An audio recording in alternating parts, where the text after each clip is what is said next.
آج کے اس تجزیے میں ہم ایک ایسی ریسرچ کا جائزہ لے رہے ہیں جو بالکل کسی سائی فائی فلم کا پلاٹ لگتی ہے۔ ذرا سوچئے، کیا ہو اگر بے جان میکینیکل پرزے بالکل زندہ چیزوں کی طرح خود کو بنا سکیں اور اگر ٹوٹ جائیں تو اپنا علاج خود کر سکیں؟ اس ایکسپلینر میں ہم دیکھیں گے کہ کیسے آرٹیفیشل انٹیلیجنس بائیولوجی اور انجینئرنگ کے درمیان موجود اس فاصلے کو مٹا رہی ہے۔ یہ واقعی ایک گیم چینجر ہے۔ اب اس تحقیق کی اہمیت کو سمجھنے کے لیے تھوڑی دیر کے لیے ناسا کے مارس 2020 مشن کو تصور کریں۔ زمین سے کروڑوں میل دور جہاں انسان کا جانا فی الحال ناممکن ہے۔ اگر وہاں اس اربوں ڈالر کے روور کا کوئی اہم گیئر یا پرزہ ٹوٹ جائے تو کیا ہوگا؟ اپرچونٹی روور کے ساتھ ایگزیکٹلی یہی ایشو آیا تھا۔ ایسی مشینز انسانی رسائی سے اتنی دور ہوتی ہیں کہ انہیں فزیکلی فکس کرنا آؤٹ آف کوسچن ہو جاتا ہے۔ ایسی پیچیدہ سچویشنز میں ہمارے پاس کیا آپشنز ہوتے ہیں؟ یا تو ریموٹ اسسٹنس کے ذریعے سافٹ ویئر اپڈیٹ بھیج دیں یا پھر انہی بچے کچے حصوں پر گزارا کریں جو زندہ بچ گئے ہیں۔ سب سے بہترین حل تو ظاہر ہے ڈائریکٹ ہیومن انٹرونشن ہے، یعنی کوئی انجینئر وہاں جا کر خود ٹھیک کرے، جو کہ مارس پر بالکل پاسبل نہیں ہے۔ اور انہی لیمیٹیشنز کی وجہ سے ایک بالکل نئی ریڈیکلی ڈیفرنٹ اپروچ کی سخت ضرورت تھی۔ تو اس ناممکن لگنے والے مسئلے کا حل کہاں سے ملا؟ اے آئی کے ذریعے قدرت کی نقل کرنے میں۔ لیونگ سیلز یعنی زندہ خلیے نیچرل طور پر خود کو ہیل کرنا جانتے ہیں، اور اسی بائیولوجیکل عمل کو اب آرٹیفیشل انٹیلیجنس کے ذریعے کاپی کیا جا رہا ہے۔ اس بنیادی کانسیپٹ کو سیلولر آٹومیٹا یا شارٹ میں سی اے کہتے ہیں۔ اسے آپ ایک ڈیجیٹل پیٹری ڈش کی طرح امیجن کریں جہاں آرٹیفیشل سیلز کا ایک گرڈ بالکل زندہ خلیوں کی طرح اپنے آس پاس کے سیلز کے ساتھ انفارمیشن شیئر کرتا ہے۔ ان کا بنیادی مقصد اپنے نظام کو سمجھنا، ایک اسپیسیفک شکل تشکیل دینا اور سب سے ضروری بات ڈیمیج ہونے پر اس شکل کو واپس ٹھیک کرنا ہوتا ہے۔ اب سوال یہ ہے کہ یہ ماڈل آخر کام کیسے کرتا ہے؟ یہاں انٹری ہوتی ہے کنولیوشنل نیورل نیٹورکس یعنی CNNs کی، جو ان آرٹیفیشل سیلز کے لیے DNA انسٹرکشنز کا کردار ادا کرتے ہیں۔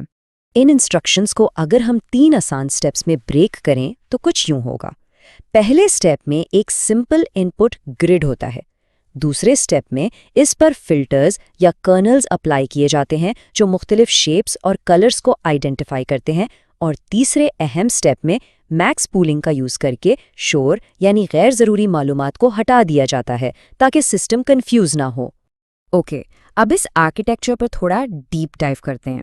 اگر آپ CNN کی اس ڈائیگرام پر غور کریں تو واضح ہوتا ہے کہ ان پٹ امیج پر کرنلز سٹیپ بائی سٹیپ کیسے پروسیس کر رہے ہیں۔ ایک کے بعد ایک لیئرز بنتی ہیں، فلٹر ہوتی ہیں اور آخر میں جڑ کر ایک فائنل ریفائنڈ آؤٹ پٹ بناتی ہیں۔ یہ بالکل کسی کار کی اسمبلی لائن کی طرح سٹیپ بائی سٹیپ کام کرتا ہے۔ ان لیئرز میں سے میکس پولنگ لیئر خصوصی توجہ کی مستحق ہے۔ یہ کرتی کیا ہے؟ یہ بیسکلی کم اہمیت رکھنے والے پکسلز یا ڈیٹا کو جان بوجھ کر ڈراپ کر دیتی ہے۔ یہ ایک بہت سمارٹ اسٹریٹجی ہے تاکہ نیٹ ورک صرف انہی مین فیچرز پر فوکس رکھ سکے جو واقعی امپورٹنٹ ہیں، بالکل ویسے ہی جیسے ایک پرشور کمرے میں آپ صرف اپنے دوست کی آواز پر فوکس کرتے ہیں اور باقی شور کو فلٹر آؤٹ کر دیتے ہیں۔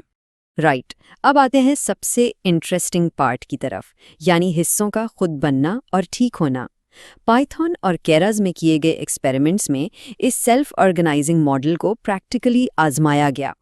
اس ڈیجیٹل شکل بننے کے عمل کی شروعات بالکل زیرو سے ہوتی ہے، ایک خالی 64x64 کا گریڈ۔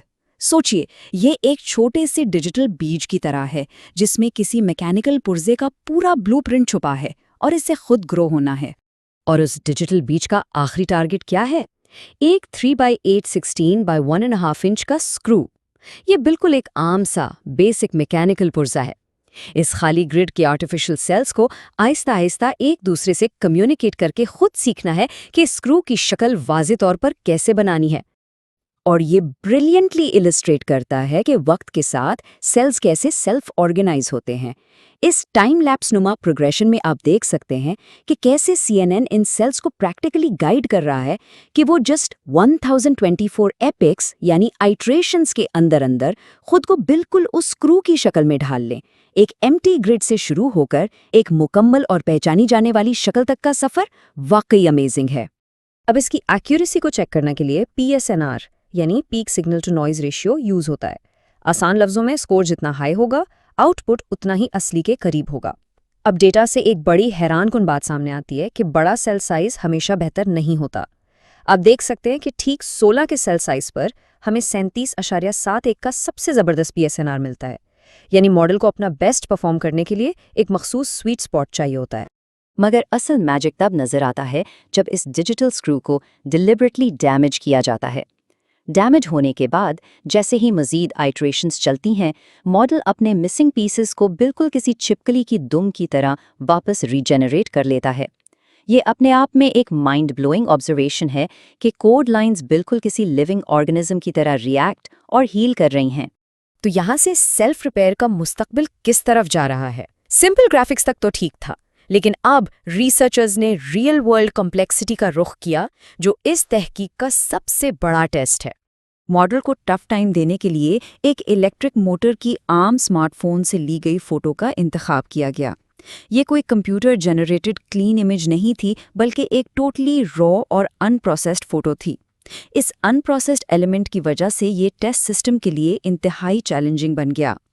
اب یہاں جو رزلٹ نکلا وہ اس تحقیق کا کلائمیکس ہے۔ AI نے اس بے حد پیچیدہ اور فوٹو ریئلسٹک موٹر کو بالکل آشکامی کے ساتھ دوبارہ بنانا شروع کر دیا۔ ہاں، اس میں 2688 آئٹریشنز لگیں، جو کہ تھوڑا زیادہ ٹائم ہے، مگر آخر میں اس موٹر کی ایک ایک شیڈو اور ڈیٹیل واپس ابھر آئی۔ تو اس سب کا لب لباب اور کروشل پوائنٹ کیا ہے؟ اس ری جنریٹڈ موٹر اور اوریجنل فوٹو کا جو آخری PSNR سکور آیا وہ 34.24 تھا۔ پریکٹیکلی اس کا مطلب یہ ہے کہ ان دونوں تصویروں کے درمیان فرق کو نارمل انسانی آنکھ سے پہچاننا ٹوٹلی امپاسبل ہے۔ AI نے ایگزیکٹلی اوریجنلی جیسی امیج ریکنسٹرکٹ کر دی۔ تو چلیے اس سب کو واپس وہیں لے چلتے ہیں جہاں سے ہم نے شروع کیا تھا، مارس 2020 مشن کا پرابلم۔ آج اس ریسرچ کا اگلا پلان 3D AutoCAD ماڈلز پر اپلائی کرنا ہے۔ لیکن ذرا سوچئے، اگر آج ایک purely digital motor artificial cells use کر کے اپنے پکسلز کو خود بخود پرفیکٹلی ٹھیک کر سکتی ہے، تو وہ دن اب کتنا دور ہے جب ڈیپ اسپیس میں کھڑا ایک فزیکل روور بنا کسی انسانی مدد کے اپنے ٹوٹے ہوئے گیئرز اور پرزے لٹرلی خود اگانے اور ٹھیک کرنے کے قابل ہو جائے گا۔ یہ صرف ایک ایکسپلینر نہیں، بلکہ اس فیوچرسٹک دنیا کی ایک واضح جھلک ہے۔